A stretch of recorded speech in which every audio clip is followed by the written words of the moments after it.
And we're back. Hey everybody, welcome to another exciting Logic Live. Who's in the chat already? Let's see, I see BJ and Renee and David and Valentine. Hello Valentine. It doesn't matter that it's turned cold here in the Northeast because my guest today brings the warmth, brings the love, brings the sunshine, and brings the happiness. Those are the 5 words I use to describe Inti Martinez. I cannot tell you how many times people have asked me, when's Inti coming back? It's coming back today. And we're here for that live, my friends. Oh, see, Tim Farrell is here. Mark Wellington is here. Taina is here. This is great. All right, here we go. Logic Live 124. Welcome back, Inti Martinez. Jeff is not here today, so I'm going to need someone else. Let me know if the levels are good. Jeff, wherever you are, this dissolve is for you, my brother. Hey, friends. Welcome to Logic Live. My name is Andy. It is so great to be back here with you on a Sunday. Let's get right into it, shall we? See if I remember how the slideshow works. Yes! This episode of Logic Live is brought to you by AJA, together with Flame since 2006. If you're in the market for anything in terms of video hardware, thank you, David Kreitz.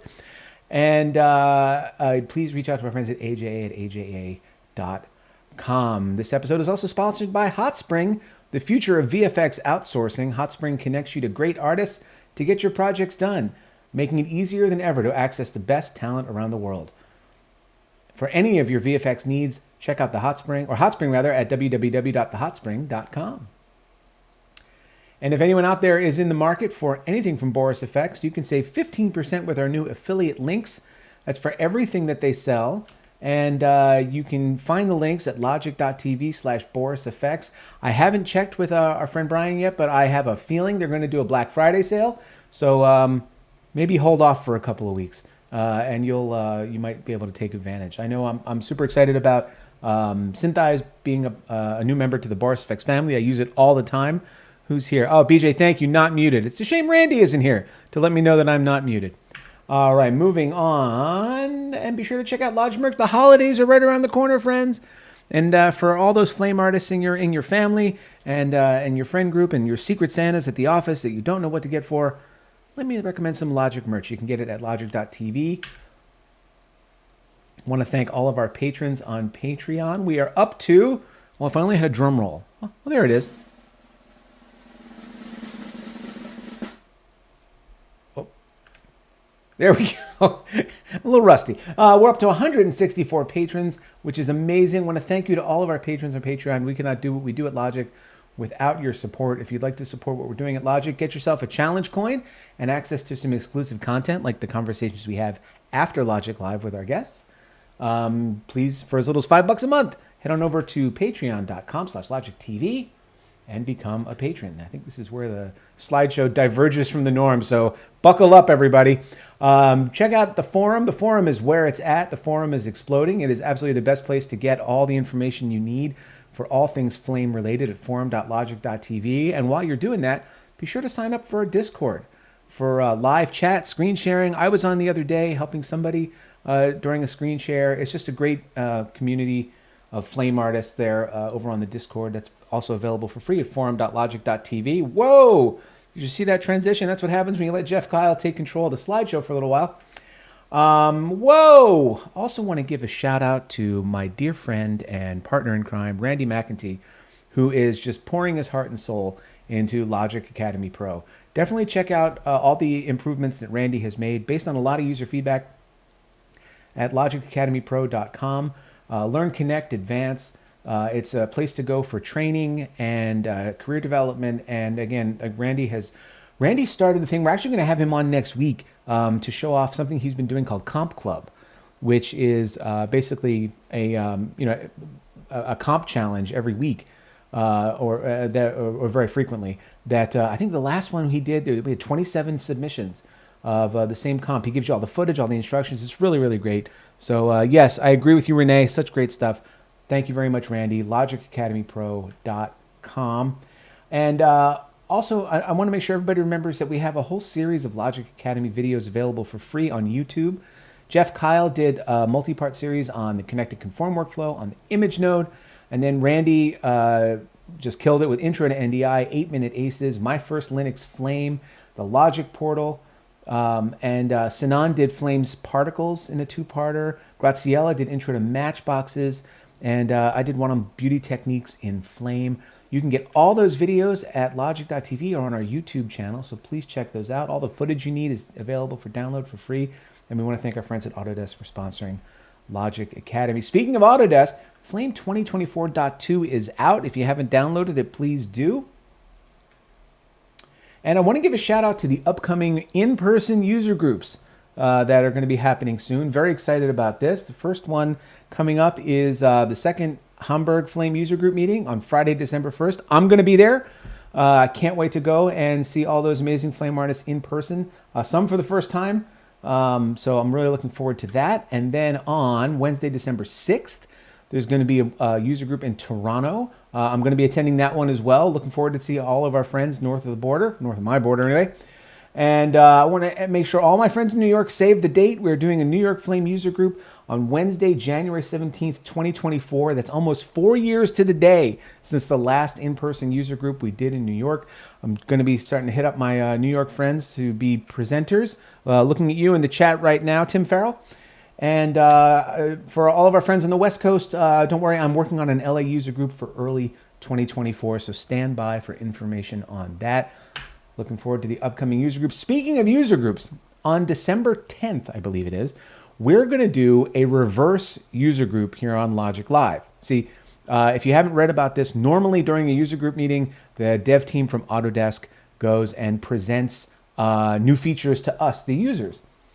We're going to do a reverse user group. So if you have an idea for a feature that you'd like to see implemented or a workflow that you'd like to see implemented, you create a little screen capture. Like I'm going to show you just snippets from 4, and we're going to share these. But our friend Alan Lettieri made a little video here where he showed how he would like to see the onion skin feature in Desktop Paint, which allows you to see like the frame behind, implemented in Batch Paint, because it's currently not in Batch Paint. It's just like a 50-second video that he made showing how he'd like to see that feature implemented. Our friend Brian Bailey had the idea, a feature request he's actually made, of he'd love to be able to sync both viewers in Batch or multiple viewers in Batch. And so he's showing it's like on the left side, if he's painting, he wants to be able to see, you know, there's a context set for the right side so you can see what you're doing. And but the two viewers aren't in sync. So if you're panning and zooming, he'd love it if those were in sync. He made a little 1-minute video to show how that feature would work. Our friend Bernd Hildebrand, who I cannot wait to meet in person, had a great idea for managing versioning, all with tags. It's almost like you.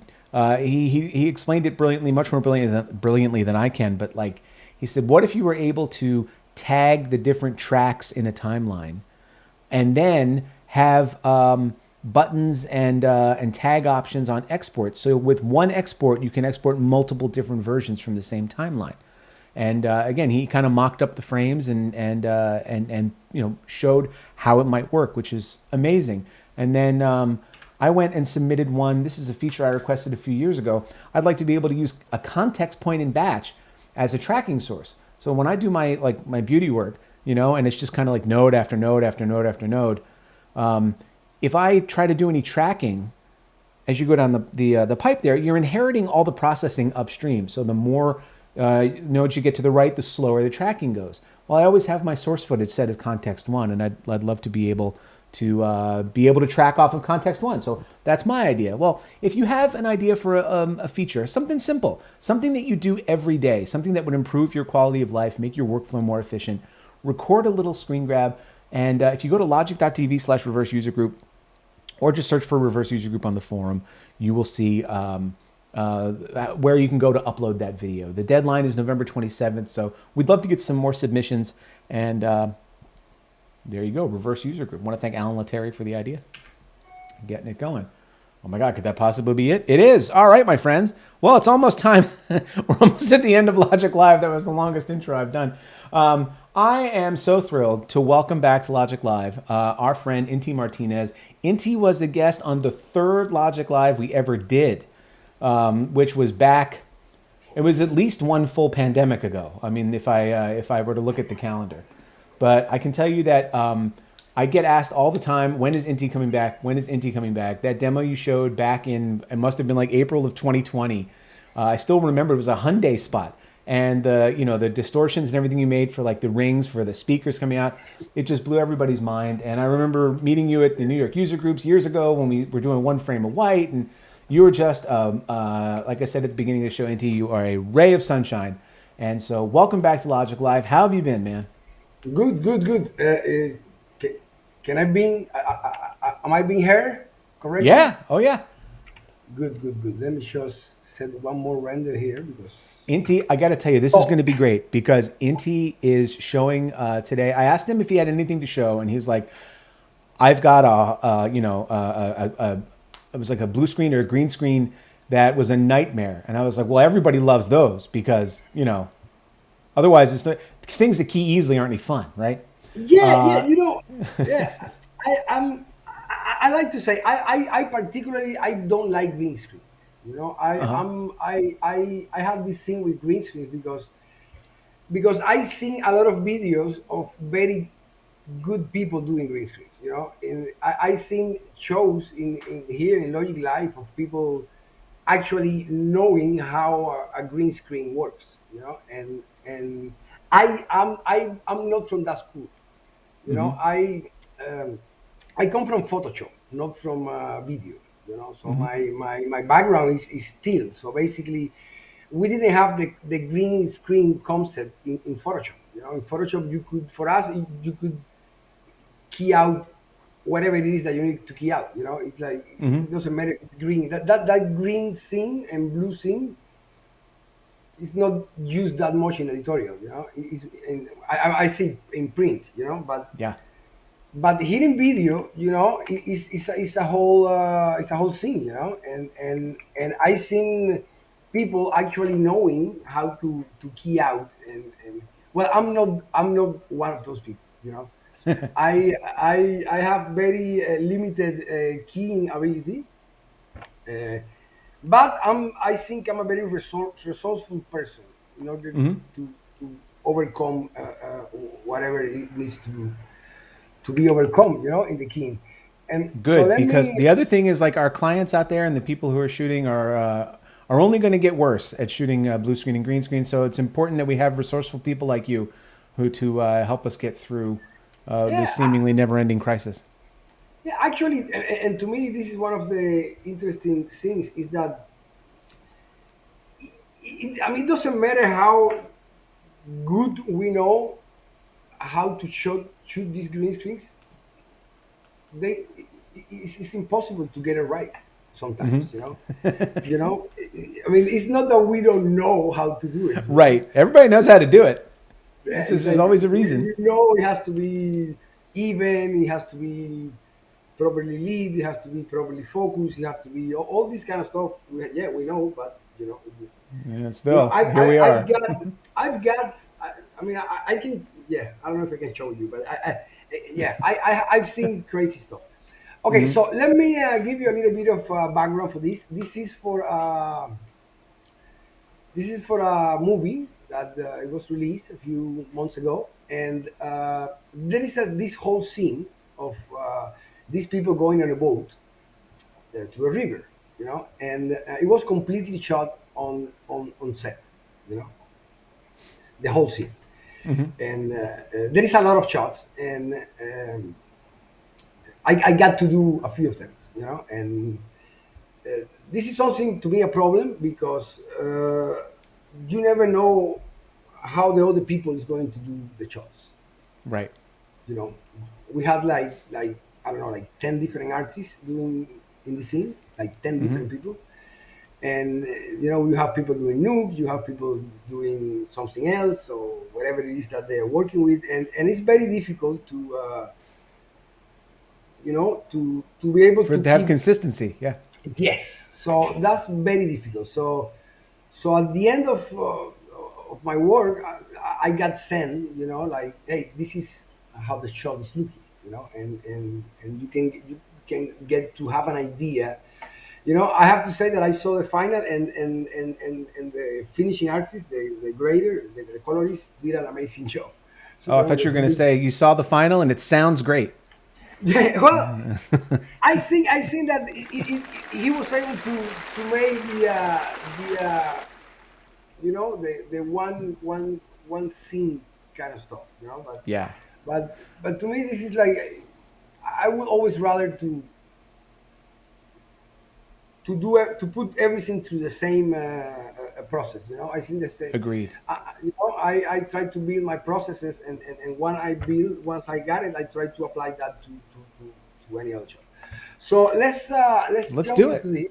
this. Let me see how my render Oh, goes. there we are. Give me a second. In it. If Oh anybody, yeah. if anybody has any questions for Inti, who's rendering something right now, if anyone has any Yeah, questions for Inti, be sure to put them in the comments in the YouTube chat, rather, and I will make sure that he sees them. yeah. I just wanna. I'm Do you pre-rendering, want to so I'm pre-render? yeah. I'm Do you need a couple more pre-rendering. minutes because I could give away a I, couple prizes and kill some time. yeah. I have a yeah. Give me 4 more minutes. 4 more minutes. All right. Here we go. My friends, this is something we normally do at the end. So I want to make sure that all my friends in the chat stick around to the end of the show. Okay. 1 second. I said I need to add one person to the list. All right. We are going to give away a couple of prizes here at Logic Live. All right. Apparently, this is brought to you by Dell. Let's find a future together with Dell and Intel. That actually rhymes. All right, my friends, we're going to give away a couple of prizes here. The first one is going to be a gift certificate to Logic Academy Pro. I'm going to mix up the shuffle the list. Here we go. It's amazing. And now we're going to spin the wheel.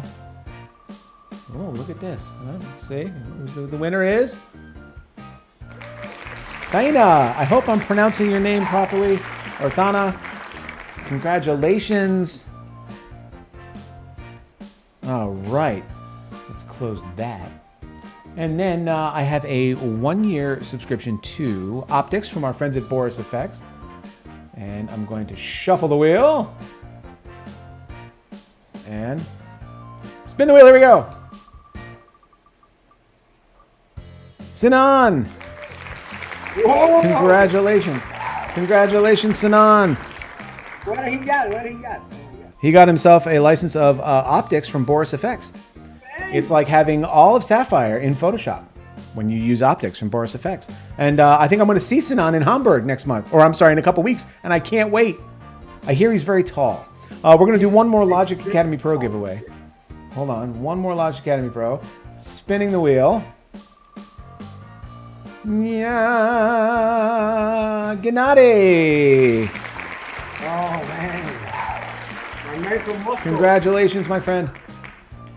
All right. And I think that did it. All right. Inti, how's it going over there? You know what? We can start. It's good. All right. Let's Excellent. let's start Well, thank working. you. Thank you for working with me. Let's give a round of applause to all of our winners. And I'm going to now bring up Inti's screen. And there you go. Okay. Ladies and gentlemen, I present the flame of Inti Martinez. And okay, so let's take a look at this guy over here. So this is the green. This is the blue screen that we're talking about here. Oh, wow. They kept it in what, the wettest bag they had or something? That's the most wrinkly blue screen I've ever seen. Exactly. So this is the one of the shots, and we have 3 more to do, but they all follow the same. This one is even more interesting because he's actually rowing. So let's start with this one.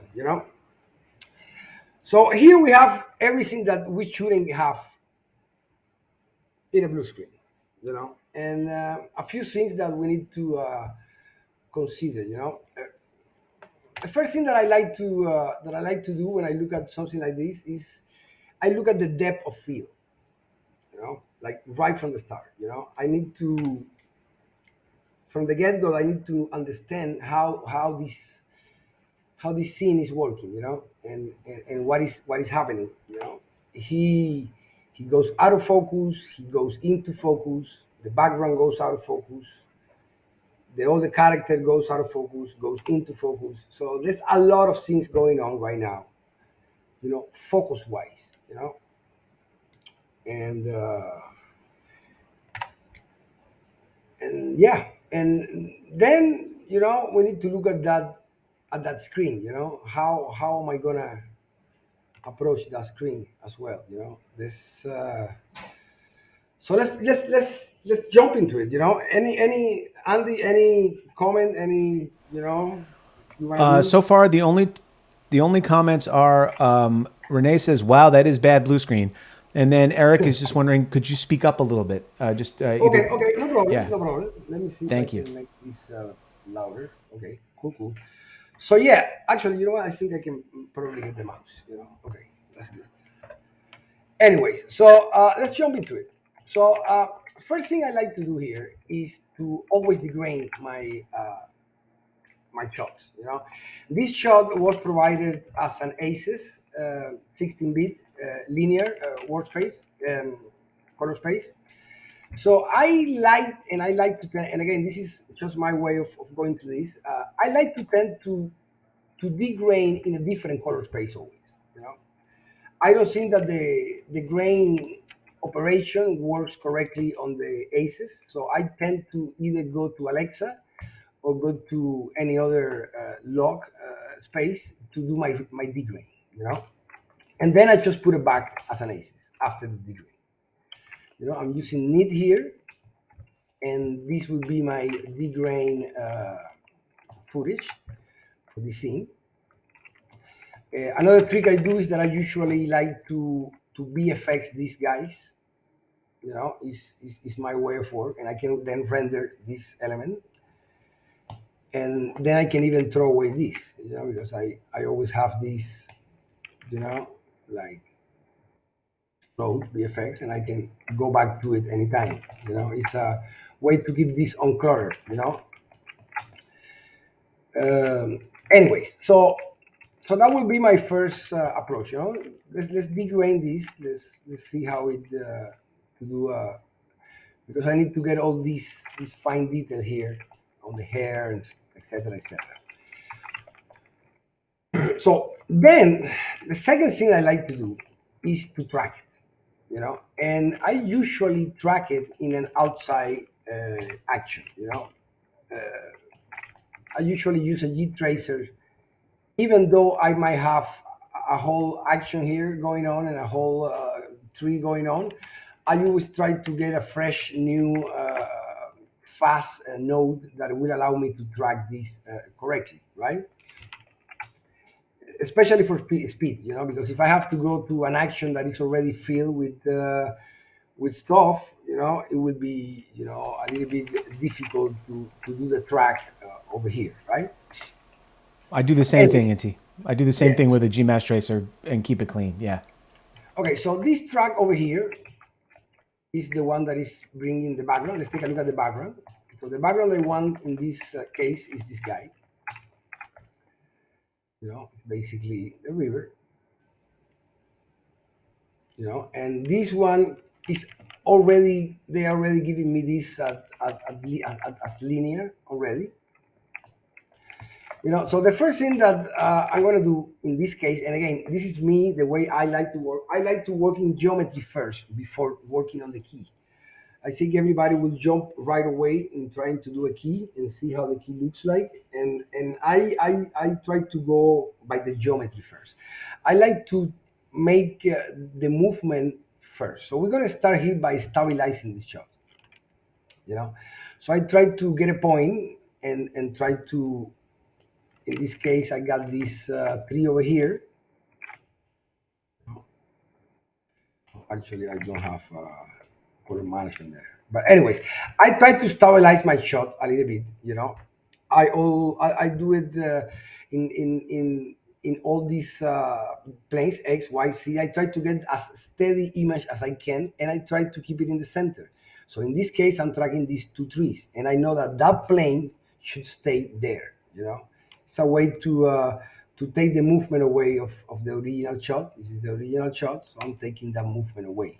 So So I'm making this more static.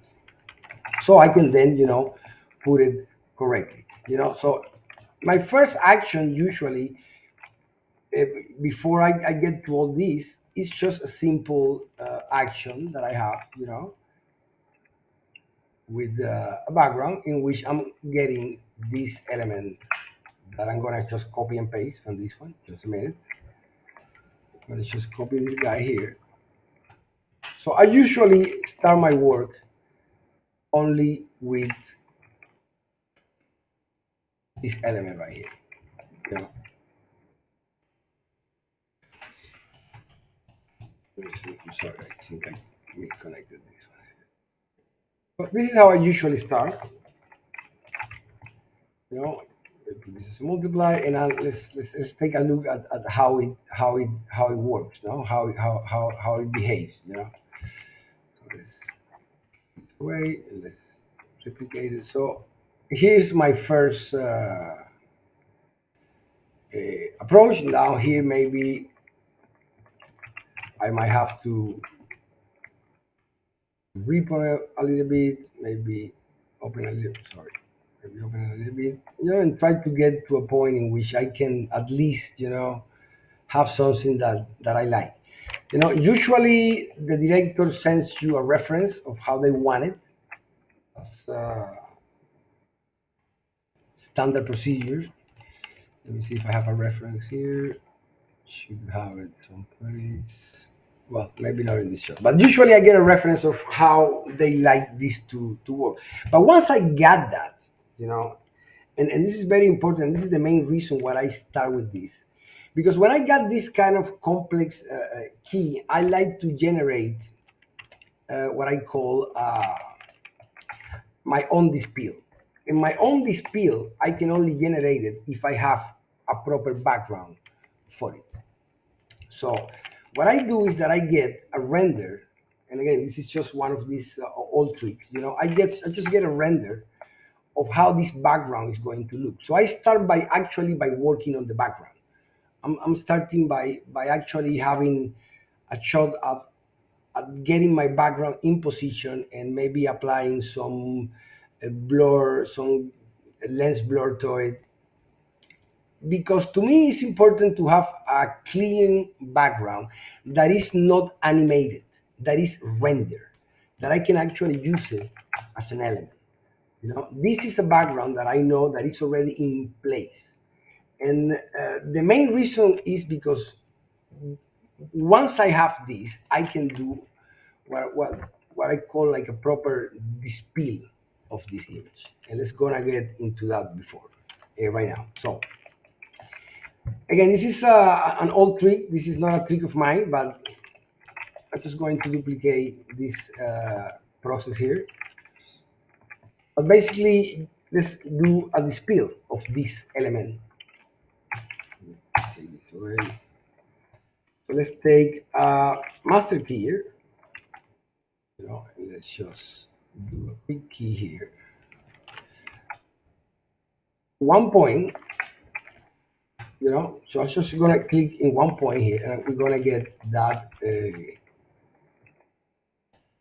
key here, right? And then we're going to comp these two elements here. The background with this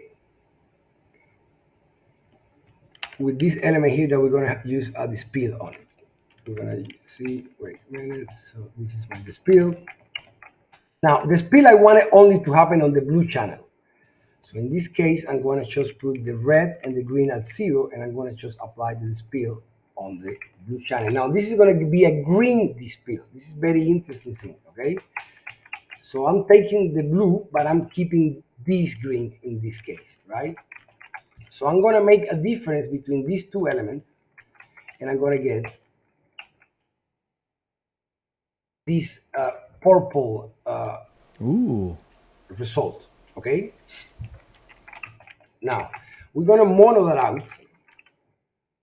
Okay. And we're going to comp it on top of this background that I already created from my first geometry tracking and all that stuff. Again, I'm going to show you guys how to track a shot. Tracking is all done. It's just about how to mix them back together. So I'm going to come this element here now. You know, I'm going to put this as a multiply. So basically, I'm going to have my background, and I'm going to have this purplish element that I have here. I'm going to mono it out, to black and white, and then I'm going to come this on top of my background, right? And then I'm going to use that as a background of another comp. And I'm going to come again my output here, and I'm going to use this as add. I'm going to use this as a context one. Actually, I'm going to do context one with this one, and context two with this one. So this is my original, and this is the result that I'm getting right now. So now in here, we're going to put a color corrector. We're going to go to context 2, and we're going to gain this out. So, see? And we're getting now that background mixed up with the green screen.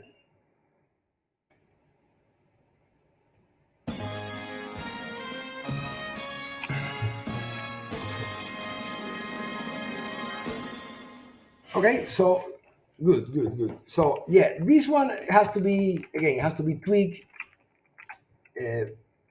Has to depend how much or what part of the image you can bring back. But the objective here is to get something like this, In this case, you can have already a mix between them both. You have your green screen, and your background all up in one key, And then we're going to use this as our front to do the actual comp. And, we're going to use this as my front because we're going to have already the background already intermixed with the hair and all these kind of details, fine details that we have here. Inti, that's a great tip. Like when I saw you go mono and then put the add, I was like, oh, you're doing additive keying. But if I understand this, you're not using additive keying to do the final. You're just using this to make the front, like to make the fill for your what's going to be your mat. And that's great because it eliminates a lot of the problems that you'd have with the fill. Yeah, I love it. Yeah. Keep going. This is great. Great. Yeah, it's one of those tricks, So you can get, this element. And again, this gotta be this auto freezes, man. Small freezes. So let me see. Yeah, I'm doing 2000 gain here, and I'm taking, I think, I'm doing 2000 gain. So I'm comping this. So this is what I'm getting, And then when I put the other one at additive on top, I can get this element, And again, this element has already the problem in the hair completely fixed. All this blur here, all this. Because again, remember that this is aces. So all these values are there. Even though I don't see it on my original, because this is for a TV show, I have everything there. So all that mix happens pre-comp, and that's a big one for me. So we have the here, it's going to be rendered already, and now I'm going to bring that into my actual comp. Now, let's talk about the key now. So how are we going to key this guy? So in order to key this guy, I'm using a lot of things. So let's start with the first one, which is an actual regular key, So this is a regular blue key that I'm using, to take care of most of this side of the scene. And then we're using a different one with all the values, This one is allowing me to take care of this area here. So this is not a one key shot. So, and then we have the latest one in which I just take care of the bottom one. I'm just taking care of this part of the key right here. I'm using 3 different sets of blues, basically, and the idea here obviously will be to, mix and go about to mixing these two elements, for instance, this element and this element, we're gonna mix them using this matte. I'm using gradients for my mattes, for my whites. You know, I do that because I can control how that gradient works. So I can do something like this very easy, you know, and that way allows you to get a mix between these two elements quite smoothly, you know, because you can always keep adjusting your matte back and forth. In this case, you know, I know how much is going to be tilted, blah blah blah blah blah, you know, and then I'm using that to come with this element right here. This is another of those tricks that I always carry with me. This is what is called the even screen technique. So whenever you have one of these keys, you know, whenever you have one of these difficult keys, you always have some parts that are not going to be possible to get in any one of these, you know. It doesn't matter how good you can tweak this. Probably you can do some high contrast image, but it will be probably pixelated. So I like to also do the even screen method. And again, this is something that you always should have in your arsenal. It's something that is very easy to do. So the first thing that you need to do is to get some kind of clean blue screen in this case. You know, so I'm going to duplicate this element here, and I'm going to use explode it, and I'm going to show you how we get to here. So this is again another sub pre-com that I did, in which I'm getting this matte, and I'm getting this other matte. Again, this is our quick matte. I'm comping these two together using again another gradient, doing kind of like the same thing I did before. And then I'm using this in a pixel spread just to erase these guys out. Now, now with that element, come on. This is like regular stuff. Okay, so with that element now, you know, you can use a color source of the color that you wish your green screen or blue screen should have been shot. You know, like this is like what I would like for this to be. You know, and we can do a subtract between that element and this element. And basically, what happened here is that I can take away. Let me see. For the good one and the bad one, basically what allows me is to separate the dirt from it, you know, the actual noise. See it here. Let me show it.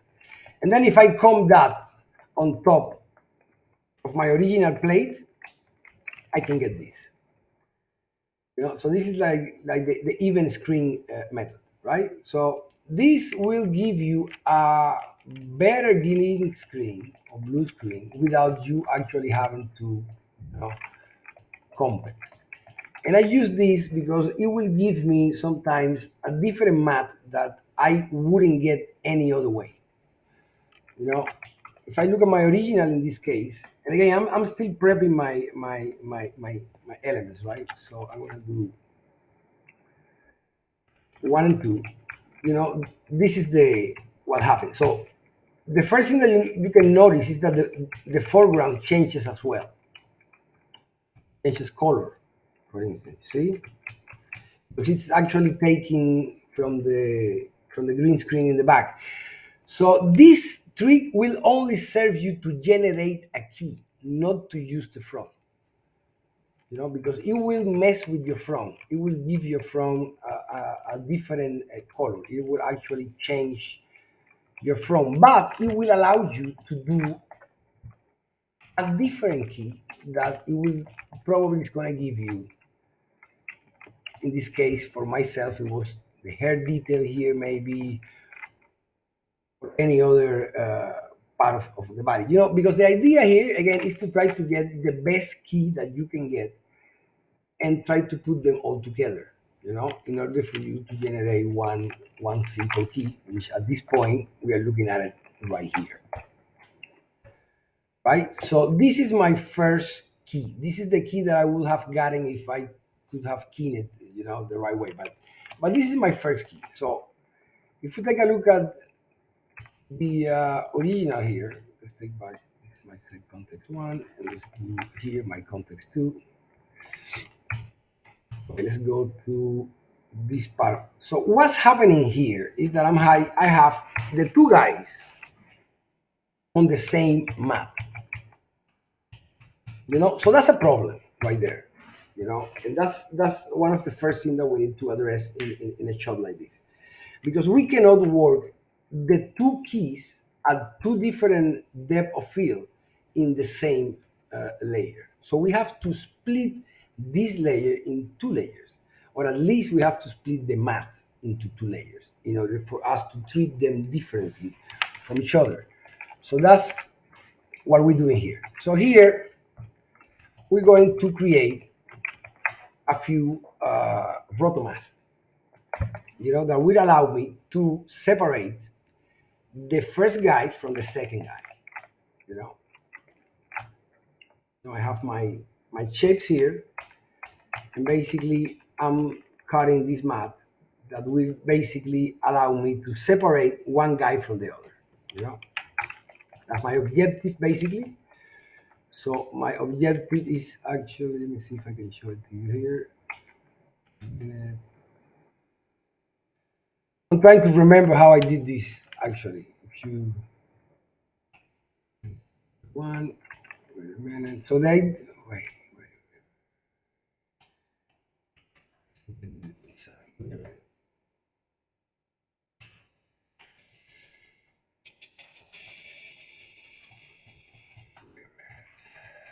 Sorry guys, live.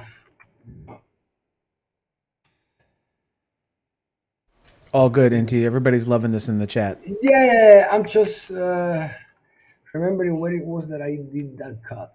Because I did that cut in a G mask. That should come from here. I don't remember where I did it now. Here, right? Yes, I think it's here.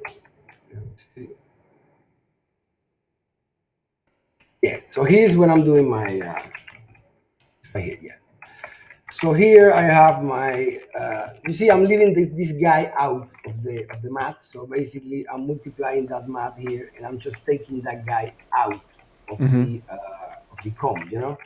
Because I just want to work with the guy that is in the front. So if you take a look at the. See, I'm just taking this guy out. The other guy, you can see it here. That is behind. So I'm just cutting that mat and making the guy to be, by himself. Now then I use a pixel spread in this case, just to bring it up a little bit. In this case, now I'm going to work on my background. So I'm going to hide these elements here. So this is my original comp. So the first thing that I'm going to bring is this element that I already had, that is going to match exactly to the one that I applied as a render on top of the other one. And that's very important. Otherwise, you're going to get different ghosting. That's what I like to start with the background before, because it would allow me for them to match. That this render that I got here has this same green screen embedded in the same position. Yeah, that's one of those side effects of doing the additive, right? Exactly. You have to Yeah. do it exactly the same, otherwise it won't match. So you have to start with that. So now what I do now is that I try to comb these guys twice. I try to comb them one for the guy in the back, and again this is gonna have a mat in which I'm only comping the part of the guy that I need to comp in this case. I have this mat here, and at this point I'm only concerned in comping the edges of the guy in the back. So I'm not concerned with my front guy in this case because I'm comping the guy that is in the back first. And the reason why I do that is because then I can apply to this guy, I can blur it, and I can blur only his matte. You know, I can do a matte blur using my Matchbox shaders, the ones Yeah. that come with and I can control my blur of the front guy different from my blur on the back guy. Hmm. And the reason to do this is because everybody knows that keying this is quite difficult. Doesn't matter how you get it, you're always gonna get this element that is not gonna be easy to blend. And in this case, what I usually try to do is that I like to do something like this instead. In which I can actually control how much I'm going to blur my background. And in this case, for instance, you have to follow the animation of the camera. In this case, if you look at my animation here, you see that this blur is it goes because it goes based on this camera. And actually, the only way that I had to actually get this camera was by looking at these tracking markers. If you can look at the tracking markers, you can look at how the blur is supposed to happen at that point. So if you can mash these, if you can mash these buckets, you can definitely, you can get this happening. So again, this is my first approach. Will be to put the guy in the back. Now I also use quite a lot my light wrap on the action. I think this is one of the best additions to Flame. This little guy right here. I use it for a lot of things, and I'm gonna explain you a little bit of what it does and what I think is fantastic. If you take a look at my original mat, and I'm gonna bring this mat out. This mat is bullshit. It's a really bad mat. If I really bring my levels up, I have a lot of information there that I don't want. But if I take that information down, which is again, this is one of the beginner mistakes that we all do. If I can just do this and take it out, I'm taking away everything that is here. All that is gone.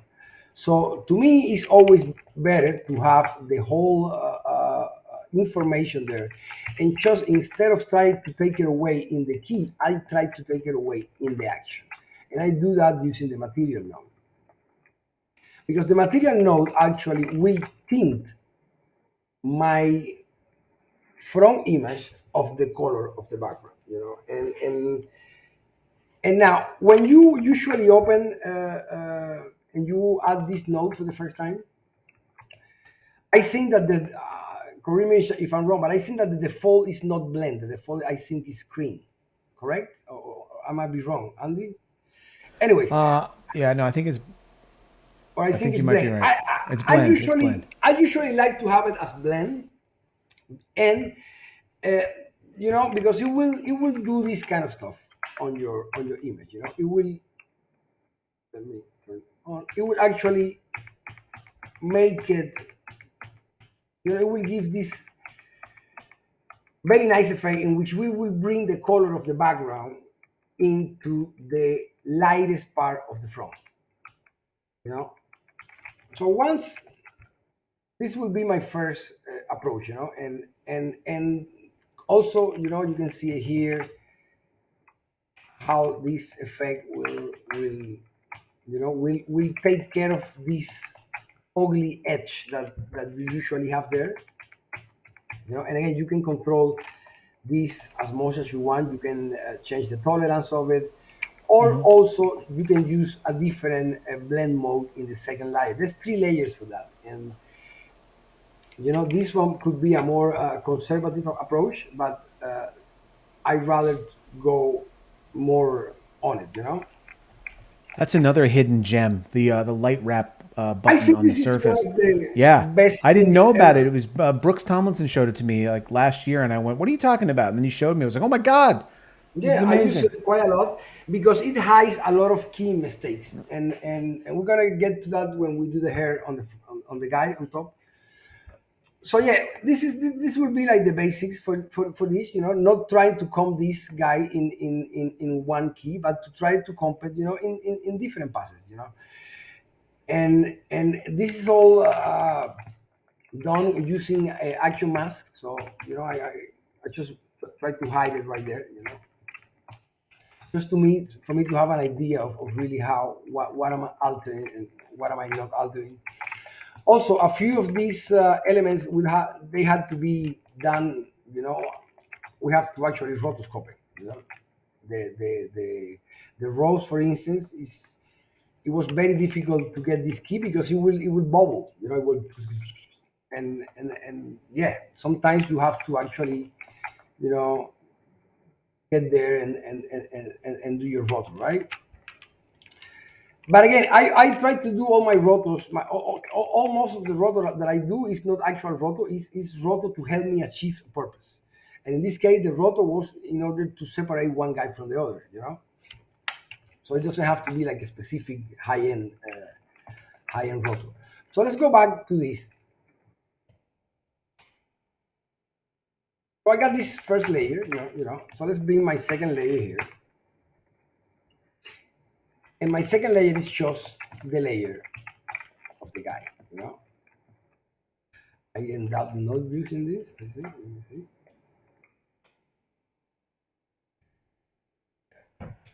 Let me use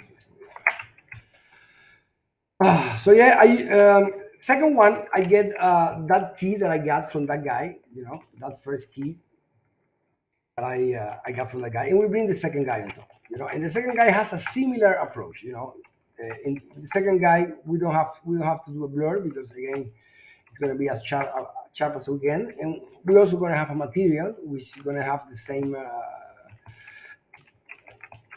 effect. You know, we're going to get this nice. You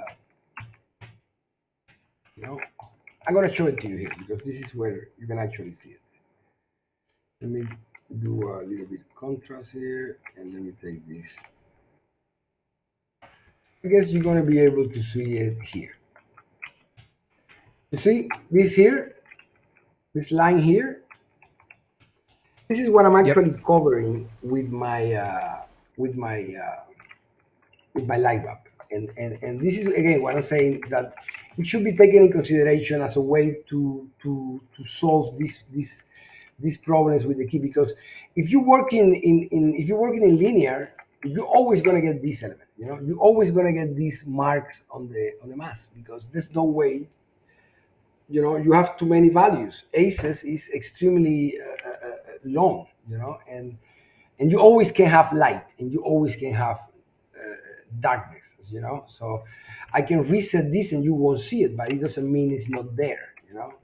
So when we are comping in this high level of you know of color, you know, we can always see it. You know, it doesn't matter how hard you want to find it, is going to be there, you know. And I can see it right here. You see, you can actually see it quite there in the side. You see, so this is what we actually taking get rid of by using the material element. That it will just hide it. Bam, it's gone. You know, and it will do, you know, the same. You see I have another one here. You see this one here, it's part of the this one here, you know. So again, I'd rather not mess with the 2D mask and trying to get rid of it at this stage because you could risk taking shit that you don't want to be taking out.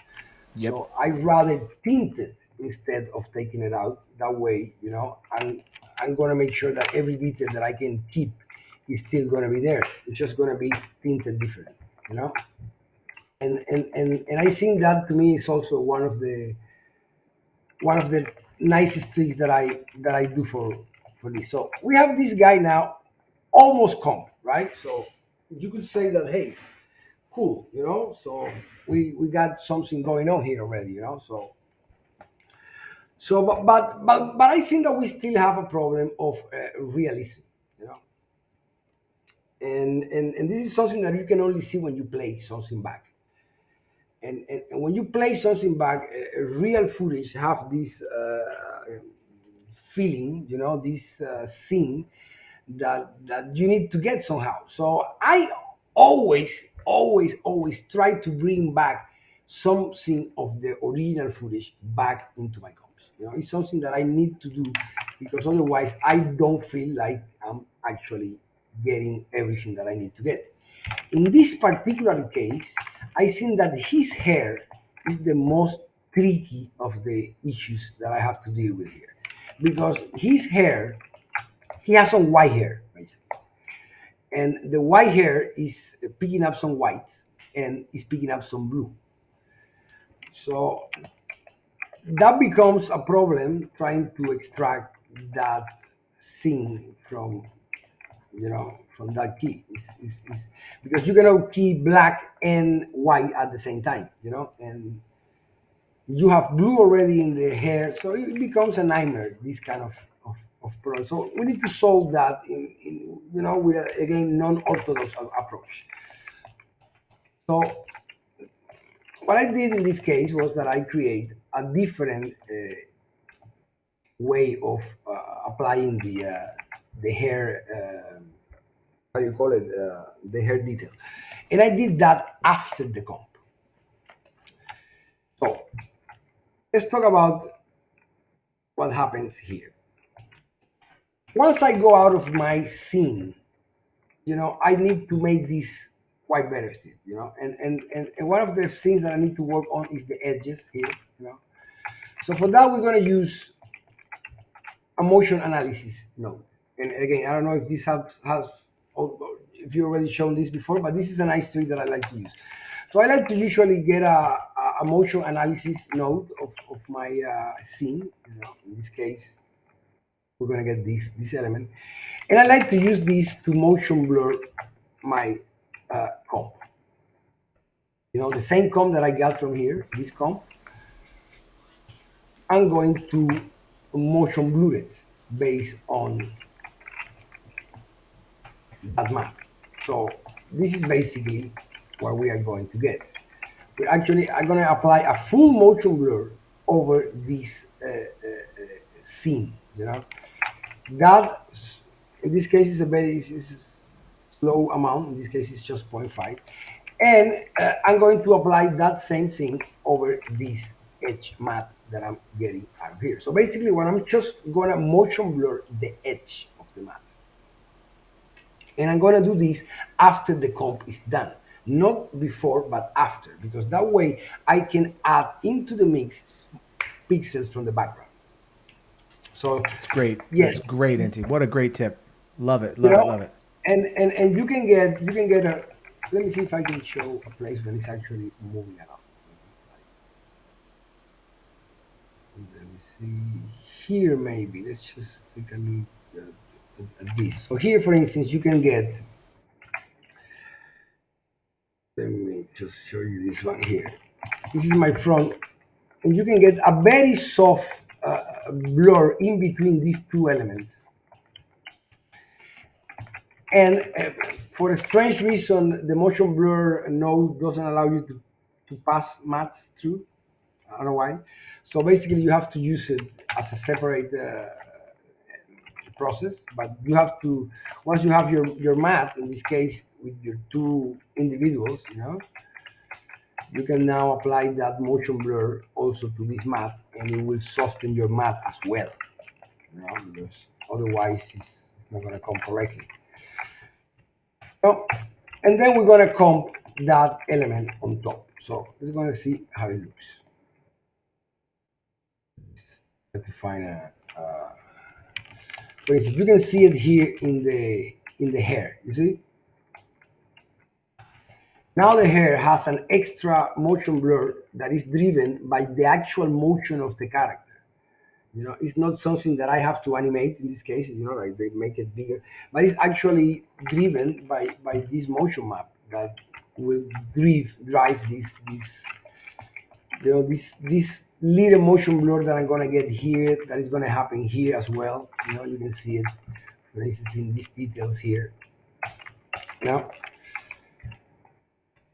now we also have to understand that we are doing all of those elements. We're doing those in a on a degrain version. Remember that the first thing that we did is that we actually degrain this guy. So we have to bring that grain back, and everybody that is being filmed before, we need to bring the actual grain back, not create our own. We need to actually get that grain back. And that's something that happens. We do the old take the grain trick away before doing the comb, so we have all our grain already stored in this node, and then we just put it back on top of it, and that will give us, a nice comb, all grainy, all mixed, all nice and cool. Now let me see what else. So this is pretty much it. Like, I think that the main things would be the use of this element here, the event screen, which I think that everybody should get it.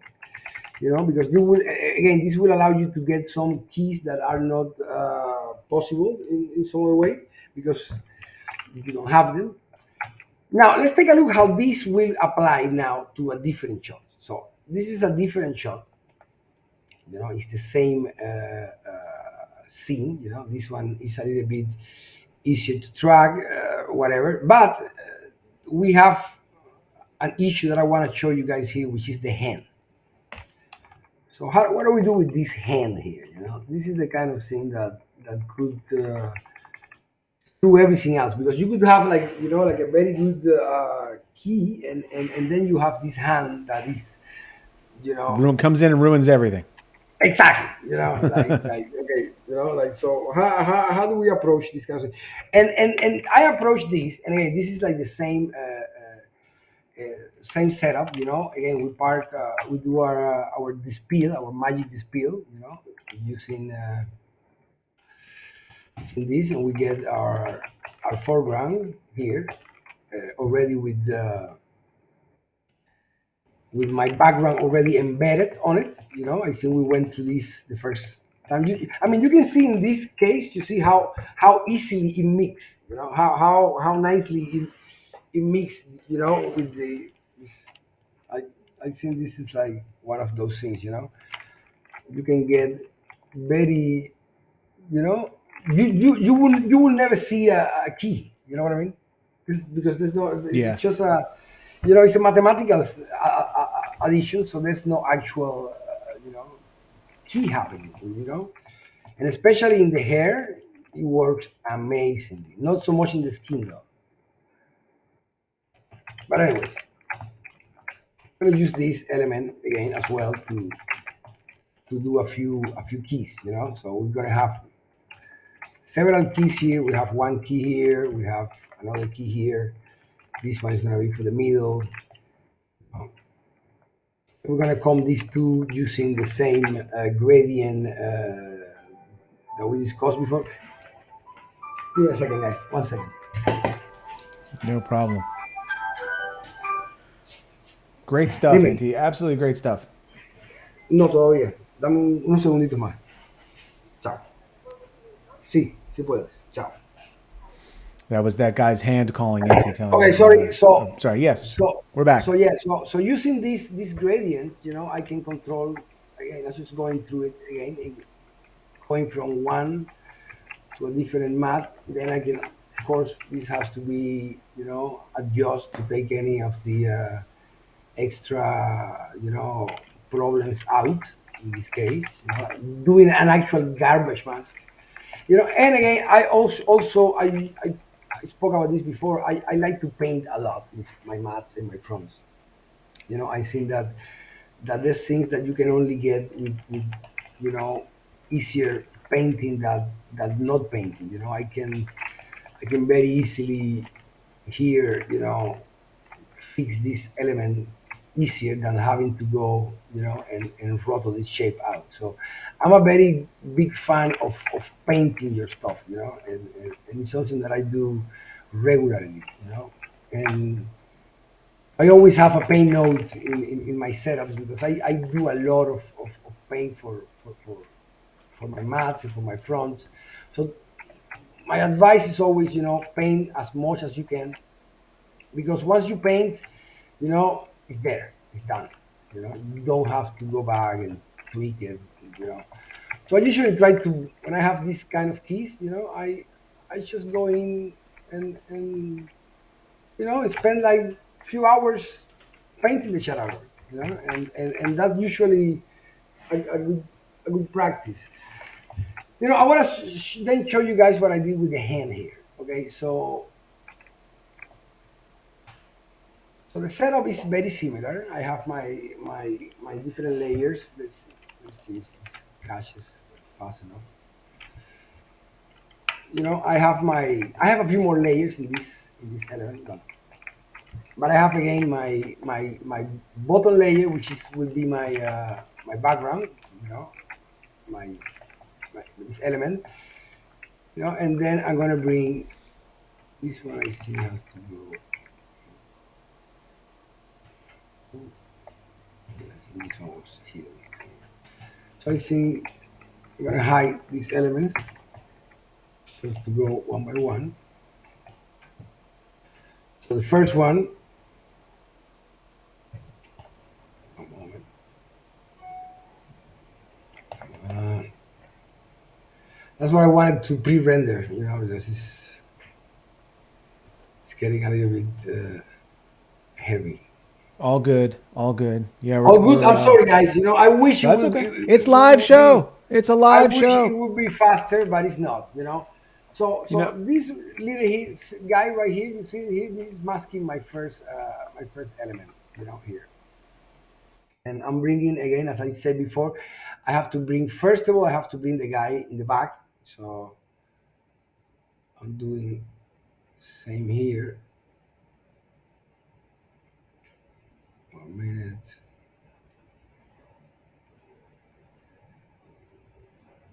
Inti, do you have maybe do you have the final that we can look at? Yeah, definitely. I can. I Yeah, can. why I don't we can look at definitely that play it. because we are running up against an hour. Okay. Okay. Okay. Okay. Okay. Yeah, Time flies. Okay. when I you're having understand. fun, right? I understand. I always have fun talking about this stuff. So let me show you the render out. Let me see. Actually, I don't have it. Well, then we're gonna have to have you back. Wait, wait, wait. I do have. Oh, I have this one. Yeah, this one I have. So let me play. Let me play this game. Cool.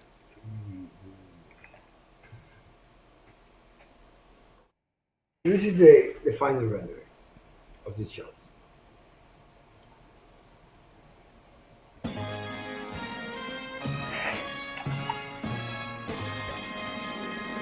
You know, I would have liked to go in a little bit more of the nuances of the probably how to prep the background for it. The background. I'm using I'm using a gradient once again to get Hmm. the proper lens blur for this. And again, it's done by eye, matching the The bouquet focus. of the focus point Yeah. of the other shot. My main tool for this kind of stuff would be the wide lens blur. I think this is to me this is one of Oh the yeah, totally. That's another like I yeah, I think gem that everybody no has one. everybody has a different approach. Everybody has a different one they like to Yeah, use. I go by this one. I think me too. is giving me Me too. I amazing think I learned results. about it from you. That's the one that I usually like Yeah, it's to fast and beautiful, like to just like you, use. Inti.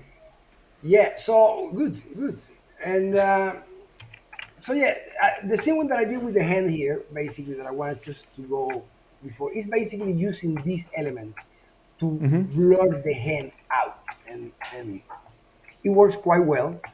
You know, it allows me to blur my mat in the motion that I want Oh yeah.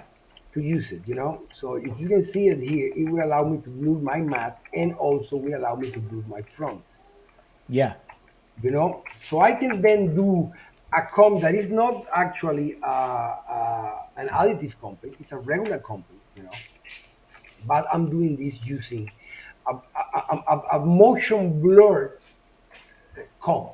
You know, I'm using a blur to make to make a blur of my hand. You know, I'm comping the hand in a separate pass. You know, and I'm using this motion blur pass, you know, to generate a new hand because there's no way I can ever key this hand out Right. correctly. Right. Right. You know, it's not going to happen. So instead of that, you just need to build yourself a new one. So this is basically it. And most of these shots always have to end up again painting and revealing from this other source here. Ah, come on, it's taking too much. I'm sorry, guys, it's taking too much. But That's okay.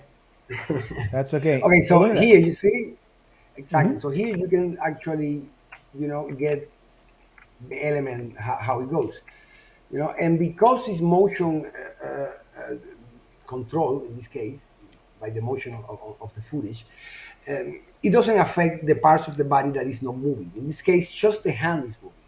So he's raising his hand, and that will drive you the motion blur in the correct way if you can mat, you know, if you can have your correct gradient of what you want to blur. In this case, you know, you can mat out and you can, you know, blur out, Totally. you know, specific parts of the scene, you know, and that way you don't have to do this manually, you know, and you know, that's it. I think Perfect. we can we can be done now. Inti, for Uh, someone who said that they're not good at keying, that was a lot of genius keying techniques there. I want to say I'm going to give you a round of applause. And in the chat, everybody is saying great technique, genius, very nice. Oh, I had two quick questions. Two quick questions for you from the chat. yes, The first yes. was, how long did you have to work on these shots? Okay, I told you before. The first one took me a long time. You know, the first one took me a long time. It took me probably like 3 or 4 days to actually come through with the good result because, you know, once you do one, then it's very easy to apply it to you know to bunch of shots. You know, Yeah. but to be able to know how to approach which, because I like to reuse my values, you know, and if everything is shot with the same camera, I try to do my keys as similar as possible. I try to use my the speeds as similar as possible, just to try to keep a consistency on the work, you know. Most of the most of the corrections that I can do to a shot in order to make it more similar to a different shot is only going to be a gain, you know, Yeah. correction, you know. So right, so you can actually tweak your shot to you know, like I'm doing like I'm doing here, you know. This shot is pretty green originally, you know. So I can do these corrections that are quite easy just to get something from you know, from here to a different look, you know, from the cold Yeah. one to a little bit warmer one, you know, and if you, but then you have to do that on all of them because if you Right. have you know, it's like 50 shots, you know, they all have to have the same everything, you know. Totally. Any other shot? Any other question? The only other For question was, what camera was this shot on? I don't know. I gotta Perfect. be honest with you. I don't know, but looking at it, I don't know. To be honest with you, Yeah. I don't know. But it's 4x3, so I think I don't know. That means it I was an really have. expensive camera. That's all. It probably was an Inti, expensive camera. I'm going to let you go. Okay, Thank you guys. so much. We'll see you over in Zoom in a couple of minutes. You did an amazing job. A huge round of applause for our friend Yes, Inti Martinez. Yeah, Killed it let's jump again. into that right. All right. That was awesome. Thank you, Inti. I'm going to wrap this up because we got to get over to the patrons chat. So let's go back over to the slideshow and talk about what's coming up on Logic Live in the coming weeks. Next Sunday, November 19th at 2 p.m., we're going to do the November Comp Club hosted by me, and my guest will be Randy McEntee, and we're going to show off all the fun things they've been doing over on Logic Academy Pro in the comp clubs. On Sunday, December 10th at 2 p.m., we're going to do the reverse user group. Fred and Stefan are going to be on. Again, you have till November 27th to submit some suggestions. If anyone has any suggestions for features they'd like to see, please record a little video. We'll add the videos so far up to the link on the forum probably tomorrow. And then Sunday, December 19th, we're going to do December Comp Club. And then we're going to take a break for the holidays. If you haven't checked out the forum and you're not a member, please sign up at forum.logic.tv for all things Flame. And be sure to also join the Discord for some live chat. Want to thank our friends Glenn Teal and Amanda Elliott for keeping the podcast fresh and exciting. This current episode, episode 46, stars myself and a producer that I worked with for many, many years named Chris Decker. And we talked about the bidding process. How do you bid for visual effects? Definitely check it out. It was a great episode, a lot of fun to do. Want to thank all of our subscribers. If you haven't liked and subscribed or smashed that subscribe button, as they say, over on YouTube, please subscribe to our YouTube channel. Thank you to all of our patrons on Patreon. We could not do what we do without you. Everyone in the chat, thank you, Inti. Thank you very much. Great stuff. Amazing, incredible show. Inti, a crowd pleaser as always. Check out the Logic merch store for all your Logic merch. Remember to save on Boris FX with their affiliate links you can get at logic.tv/Boris FX. And again, I know they have I'm pretty sure they're going to have a Black Friday sale coming up very soon. Thank you to AJA for sponsoring Logic Live. And thank you to Hotspring for sponsoring Logic Live. That is going to do it for Logic Live today, my friends. Thank you, Inti. Thank you, everybody, for tuning in. Congratulations to our prize winners. And my friends, we will see you next time. Have a great week, everybody.